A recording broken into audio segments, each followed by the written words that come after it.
नमस्कार दोस्तों, स्वागत है आप सभी का अपने चाहते चैनल पे जिसका नाम है राम बाबराव फाजगे। तो दोस्तों, आप में किसी मेरे सब्सक्राइबर ने मुझे पूछा था कि कॉम्प्रेशन मशीन के टरेट का डायामीटर कितना होता है, तो उसके ऊपर मैं ये आज वीडियो लेके आया हूँ। तो दोस्तों, कॉम्प्रेशन मशीन का टरेट का डायामीटर, उसका एमओसी और किस तरह से ड्वेल टाइम अफेक्ट करता है, तो ये चीज़ें पूरी इस वीडियो में कवर किया है। तो आप ये वीडियो एंड तक जरूर देखें। कॉम्प्रेशन मशीन का जो टरेट है वो हार्ट ऑफ द मशीन है। तो ये टरेट थ्री पीस में होता है।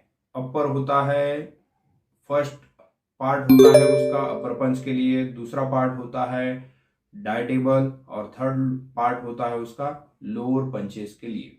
तो इस तरह से ये थ्री पीस में स्ट्रक्चर होता है। ठीक है, उसका एमओसी है दोस्तों एच आयरन का। ठीक है, और हार्डन डाई टेबल भी होता है।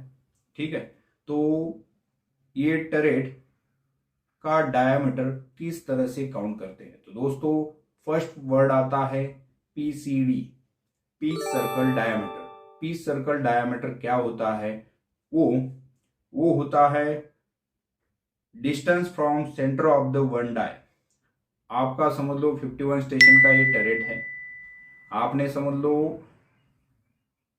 वन नंबर डाय पकड़नी है। वन नंबर डाय के अपोजिट में जो दूसरी डाय होगी, डाय का सेंटर एक नंबर से लेकर उसके समझ लो आगे एक का कितना आ रहा है अपोजिट में, समझ लो आप 30 या 40 ऐसा कुछ, तो समझ लो 40 समझते हैं। तो वन के अपोजिट में समझ लो 40 आ रहा है इसी स्ट्रेट लाइन में। तो 40 से लेकर वन का जो मिडल ऑफ द डाई और वो 40 के मिडल ऑफ द डाई का जो डिस्टेंस होगा उसको बोलते हैं पीच सर्कल डायमीटर। ठीक है, distance from centre of the one die to opposite die centre, इसको बोलते हैं पीसीडी, पीच सर्कल डायमीटर। ठीक है, दूसरी टर्म आती है टीवी, यानी कि टेंजेंशियल वेलोसिटी। तो function of turret RPM and PCD, pitch circle diameter का इसका टेंजेंशियल वेलोसिटी बोलते हैं। तो दूसरा वर्ड है ड्वेल टाइम। ड्वेल टाइम क्या होता है कि मैक्सिमम पंचेस का जो हेड फ्लैट है comes in a contact with the pressure roller. Roller के नीचे जो पंच का हेड फ्लैट है वो जितने टाइम पे आता है उसको बोलते हैं dwell time. Punch's head flat comes in contact with the compression rollers, dwell time expressed in millisecond। तो ये जो dwell time है मिली सेकंड्स में काउंट होता है। ठीक है, और टेंजेंशियल वेलोसिटी या टरेट वेलोसिटी उसका यूनिट है मिलीमीटर पर सेकंड। तो दोस्तों, ये कुछ टर्म्स है जो पीसीडी हुई, टेंजेंशियल वेलोसिटी हो गई। तो ये टर्म्स, और आपको जो मैंने यहाँ डायमीटर आपको टरेट का बताया है वो 51 स्टेशन का, अगर आप डी टूलिंग का टरेट का डायमीटर देखोगे तो वो होता है 820 mm, 820 mm का डी टूलिंग 51 स्टेशन मशीन का। और ये टरेट डायमीटर आपके मशीन के कितने स्टेशन है उसके ऊपर डिपेंड होता है। छोटा अगर स्टेशन होगा, 27 स्टेशन है, कम होगा। ठीक है, 31 स्टेशन है, ज्यादा होगा। 51 स्टेशन है, ज्यादा होगा। ठीक है, इस तरह से। तो ये अगर आपके मशीन के स्टेशन ज्यादा है तो ऑब्वियसली आपका जो टरेट का डायमीटर है वो भी डायमीटर बढ़ेगा। Number of station is more, diameter of turret is more, turret diameter is more, then PCD is more। तो पिच सर्कल डायमीटर भी आपका ज्यादा होगा। स्टेशन बढ़ेंगे तो पिच सर्कल डायमीटर भी ज्यादा होगा।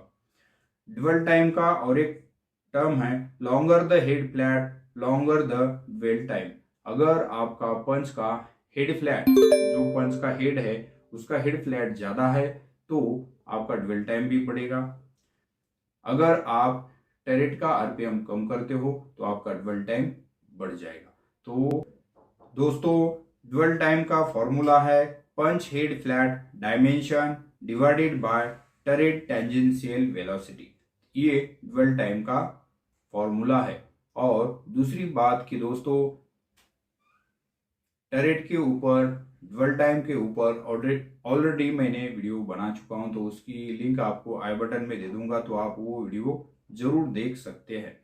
तो फॉर एग्जांपल मैंने कुछ आपको यहाँ इमेजेस भी दिखा दूंगा, उसमें अलग अलग मॉडल के जो टरेट डायमीटर है वो अलग अलग होता है, वो भी मैं आपको यहाँ साइड में इमेज दिखा के उसको आपको कितना टरेट डायमीटर है वो भी आपको समझाने की कोशिश करूंगा। तो दोस्तों आपको सिंपल सी बात है कि ध्यान रखना है, अगर आपके स्टेशन बढ़ेंगे तो टरेट डायमीटर ज्यादा होगा, कम स्टेशन है तो टरेट डायमीटर कम होगा। ठीक है, तो ये turret diameter depend on number of stations.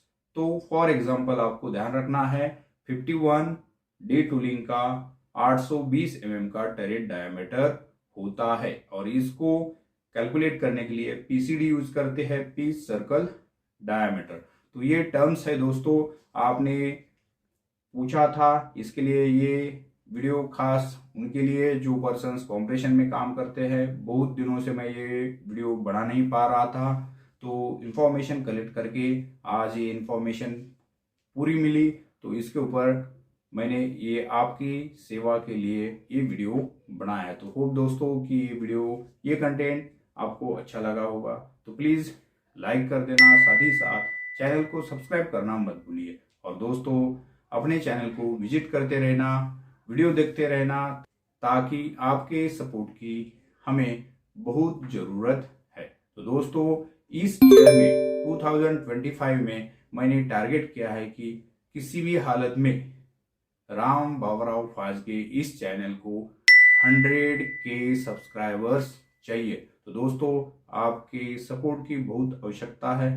तो मिलते हैं अगली वीडियो में ऐसे ही कुछ नया इंफॉर्मेशन के साथ। तब तक जय हिंद, जय भारत, वंदे मातरम।